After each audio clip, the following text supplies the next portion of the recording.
Spad. Po co jest spad? No, to trzeba powiedzieć taką rzecz przede wszystkim, że nie ma w Polsce w zasadzie takiego podziemia, które by było czymś odrębnym od nadziemia. Że to ci sami ludzie przecież są, którzy działają w różnych jawnie, otwarcie, w różnych duszpasterstwach, w różnych radach, w zakładzie, jako na zasadzie tego, że są autorytetem dla załogi. I jednocześnie pełnią oni różne funkcje w strukturach Solidarności i to już czynią tajnie.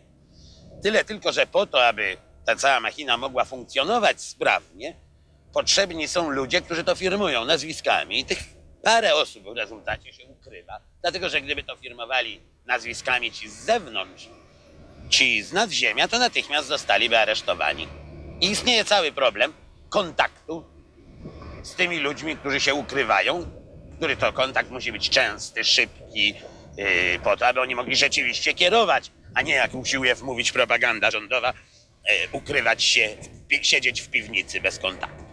Ten kontakt zwykle dokonuje się przez różnego rodzaju łączników, przez takich ludzi, którzy są niepodejrzewani. Ale są potrzebne kontakty również z takimi działaczami nadziemia, którzy policji są znani jako działacze Solidarności, o których policja wie, że się kontaktują z podziemiem. I wreszcie są potrzebni tacy ludzie, którzy wręcz ten kontakt, tą jedność nadziemia i podziemia firmują. Najpełniej to robi Wałęsa. On tutaj jest takim symbolem jedności całego ruchu Solidarności, ale prócz tego jest jeszcze parę innych osób i z natury rzeczy taką osobą jestem ja. Z tej natury rzeczy, że no policji jestem powszechnie znany i w związku z tym ja nie mam co udawać, że się nie kontaktuję z podziemiem.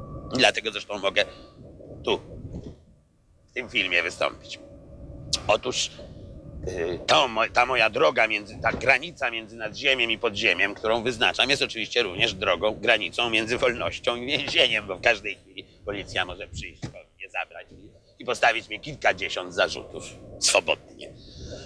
Tak jak to ostatnio zrobiła z Michnikiem. No dobrze, ale żebym ja miał ten kontakt, to muszę zgubić obstawę. Bywa tak, że mam obstawę nieustannie, całym ciągiem, miesiące całe się ciągną i wtedy tą obstawę trzeba gubić, bo bywa tak, że czasami jest obstawa, czasami nie ma, wtedy się gubię, wtedy nie muszę się gubić, sprawdzę tylko, że nie mam obstawy i już. Ale i tak do sprawdzenia, czy nie mam obstawy, coś w rodzaju spadu jest potrzebne. Natomiast to, co robię dzisiaj, to jest klasyczny spad, ponieważ obstawa była, a ja muszę się z podziemiem skontaktować, znaczy z ludźmi ukrywającymi się, z kierownictwem podziemia skontaktować teraz, a nie kiedy indziej.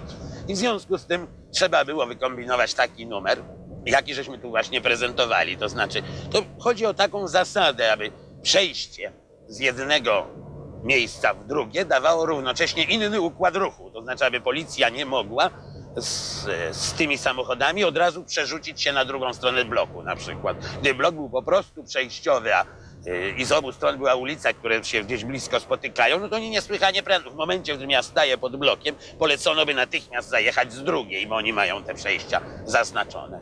Tu w obu wypadkach przerzut z jednego miejsca na drugie jest utrudniony. Co prawda wiadomo, że na ulicy są stałe patrolowe samochody Służby Bezpieczeństwa i oni z radiostacji, z której kierują obstawą, mogą nadać, że w tym rejonie się zgubiłem, no ale w rejonie to już nie jest takie proste. I stąd za pierwszym razem zgubiłem obstawę, a następny już taki drobny sprawdzający był dla sprawdzenia, czy rzeczywiście zgubiłem, choć raczej to, ponieważ przygotowany był, to się zrobiło, bo raczej to już było jasne, nie było obstawy za nami. No, to wszystko, jeśli chodzi o pytanie o spad i zarazem o kontakt podziemia i nadziemia.